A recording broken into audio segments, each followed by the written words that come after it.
Hello everyone, welcome to the Commerce Achiever platform.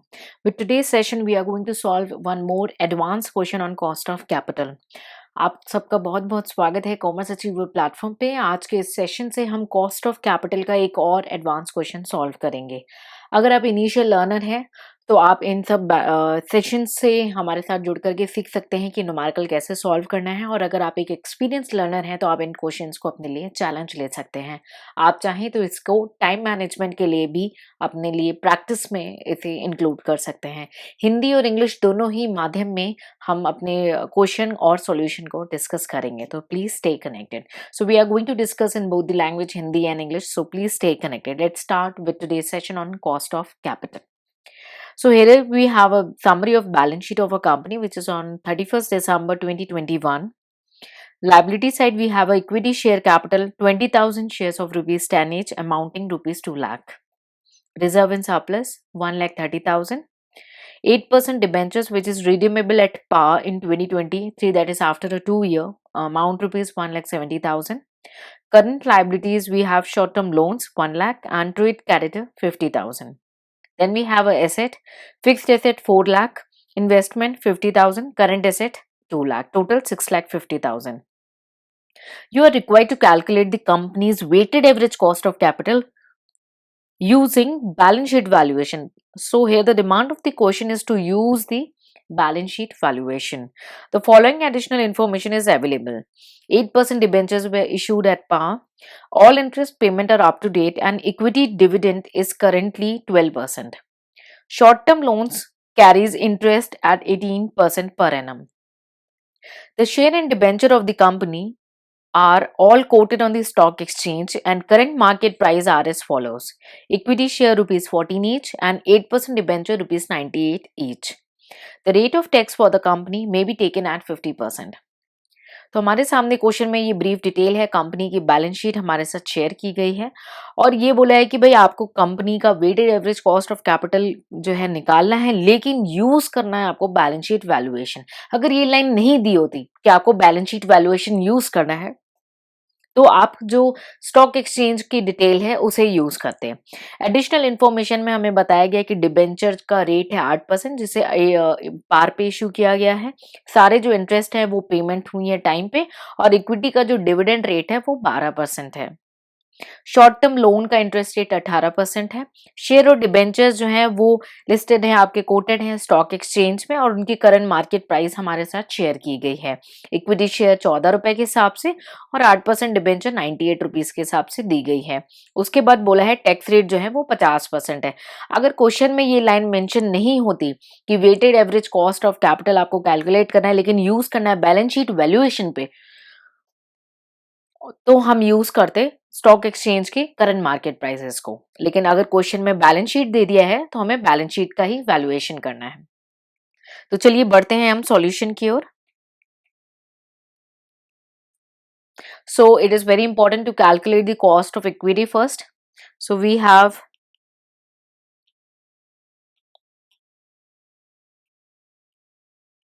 cost of equity. So either you can make it as a note and give the final solution, computation of weighted average cost of capital. I'm writing shortcut, please avoid for the purpose of examination. Then we have a particular, or you can use it as a term, capital structure, amount, ठीक है। उसके बाद before tax cost,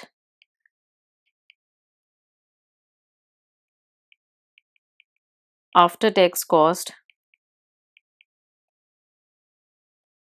and your weighted average cost. So this will be in rupees, percentage rupees. तो table बनाना कुछ mandatory नहीं है, ये एक बेटर प्रेजेंटेशन के लिए मैंने टेबल में कन्वर्ट किया है, ठीक है। तो सबसे पहले आपका कॉस्ट ऑफ कैपिटल में आपका इक्विटी है, ठीक है। दूसरा आपका डिबेंचर्स है। इक्विटी की वैल्यू कितनी है देख लेते हैं हम। इक्विटी की वैल्यू हमें कैलकुलेट करनी पड़ेगी 2 लाख प्लस आपका 1,30,000 मीन्स आपका इक्विटी शेयर कैपिटल और रिजर्व एंड सरप्लस मिला करके आपका इक्विटी फंड होता है। तो 2 lakh plus 1,30,000 3,30,000, 2 lakh plus 1,30,000 3,30,000 and आपका जो 8% डिबेंचर है वो है 1,70,000 का, 1,70,000। ये आपका 8% है डिबेंचर का इंटरेस्ट रेट। हमें कैलकुलेट करना है इक्विटी का रेट, तो नोट पे चलते हैं, वर्किंग नोट की ओर। ठीक है, बुक वैल्यू पर शेयर निकालेंगे पहले, बुक वैल्यू, क्योंकि उसी से हमें फिर जो है इक्विटी का डिविडेंड पर शेयर निकालेंगे और फिर उससे हम कॉस्ट ऑफ इक्विटी निकाल पाएंगे। तो बुक वैल्यू पर शेयर, बुक वैल्यू हमारी थी 3,30,000 और नंबर ऑफ शेयर्स कितने थे, नंबर ऑफ शेयर्स थे हमारे 20,000, आप देख सकते हैं। ठीक है, तो 20,000 शेयर से डिवाइड कर देंगे तो हमारे बुक वैल्यू पर शेयर मिल जाएगी, जो कि आएगी ₹16.50। क्लियर। उसके बाद equity dividend, dividend per share जिसको हम डीपीएस बोलते हैं, मैं शॉर्टकट यूज कर रही हूँ। डिविडेंड आपका हो जाएगा 12, क्योंकि बोला है इक्विटी डिविडेंड इज करंटली 12%। ठीक है, सो 12% है, तो ये आपका डायरेक्टली आ जाएगा equity dividend per share.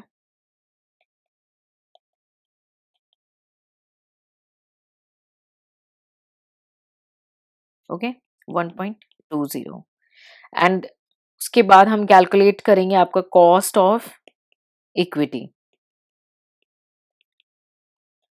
Dividend per share divided by book value पर शेयर इंटू 100, 1.20 बाई 16.50 इंटू 100, ये आ जाएगा आपका 7.273%। ठीक है, ये 12% था आपका, इसलिए 12/100 के इंटू 100, तो इसको रुपीज में जब आप कन्वर्ट करेंगे तो 1.20 आ जाएगा। ठीक है, तो 7.273, जिसको हम चाहे तो आप राउंड ऑफ में रख सकते हैं या 3 डिजिट तक आप ले सकते हैं, 7.273%। अब इक्विटी में आपका कोई टैक्सेशन का इम्पैक्ट नहीं होता, तो ये डायरेक्ट आ जाएगा आपका 7.273%। और डिविडेंड में आपका टैक्स होता है, टैक्स रेट है आपका 50%, माइनस कर देंगे तो आपका आ जाएगा ये 4%। वैल्यू को कैलकुलेट कर लेंगे, ये हो जाएगी आपकी 24,000 और ये हो जाएगा 6,800। टोटल कर लेंगे 30,800 एंड बुक वैल्यू आपकी कितनी है 345 lakhs।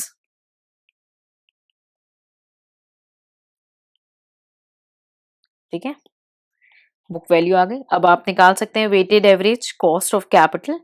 आपकी जो अर्निंग आफ्टर टैक्स है 30,800 बाई 5 लाख आपकी book value into 100, you will get 6.16%।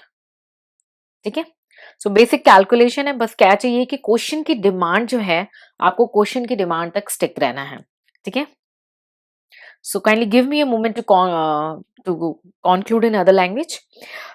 Equity, we have a equity. In equity, we will include the reserve and surplus. That is 3,30,000. If you can see from the given detail, this is 2 lakh and 1,30,000. That is 3,30,000. And debenture, we have a value of rupees 1,70,000. If you can see, okay. So 3,30,000 and 1,70,000. Total book value is 5 lakh. We are required to calculate the earning cost of equity. So to calculate the cost of equity, okay, we need to calculate as per the information with us as dividend per share by book value per share. Can you give me a moment to check with the calculator with this calculation? What is this showing? Book value per share, we have a book value of 3,30,000 in case of equity share, and per share, so total number of share we have 20,000 if you can see. So book value 3,30,000 by 20,000 by 20,000, it will be 16.50 rupees. And dividend per share, so in the question it is given that it is 12%. Point number 2, equity dividend is currently at 12%. So it is 12%.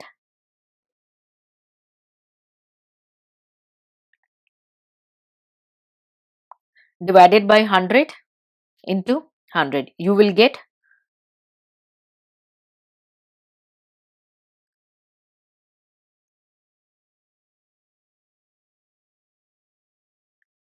1.2.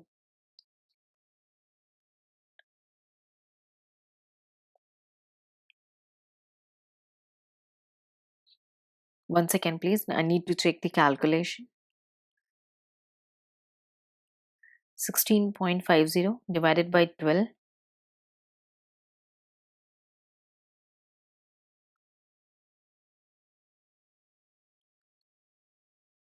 into 100.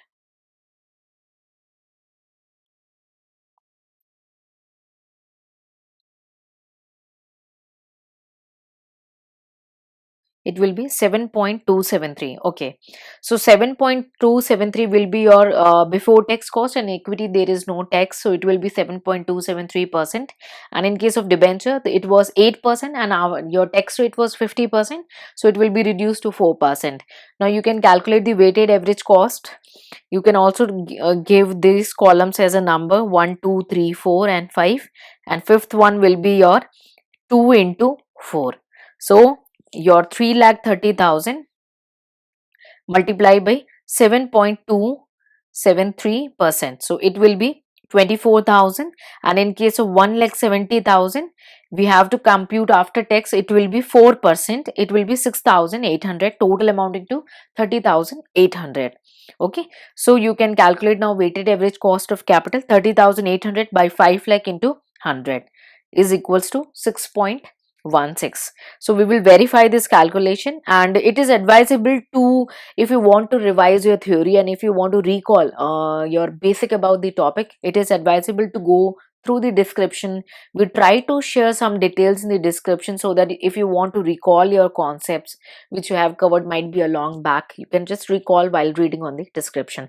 अगर आपको अपने conceptuals को थोड़ा सा brief recall करना है, या cost of capital क्या था, या कुछ ब्रीफ आइडिया, या कुछ एक्स्ट्रा आपको लर्निंग करनी है, तो डिस्क्रिप्शन में हम हर बार कुछ नए नए वैल्यू एडेड इन्फॉर्मेशन शेयर करते हैं, तो आप उसे रेफर किया करें, ताकि आपकी थ्योरेटिकली भी साथ साथ कमांड होती चली जाए. सो आई होप इस क्वेश्चन से आपको कुछ वैल्यू एडिशन मिला हो, कुछ आपको सीखने को मिला हो. ठीक है, मैंने आपको कॉस्ट ऑफ कैपिटल में ऑलरेडी बताया था कि अगर क्वेश्चन कुछ पूछते हैं तो हमें वहां तक स्ट्रिक्ट रहना है, और जो क्वेश्चन की इन्फॉर्मेशन है उसे मैक्सिमम यूज करना है. So I hope this session helped you. So stay connected to practice more numerical. Till then, take care. Bye bye and Jai Hind.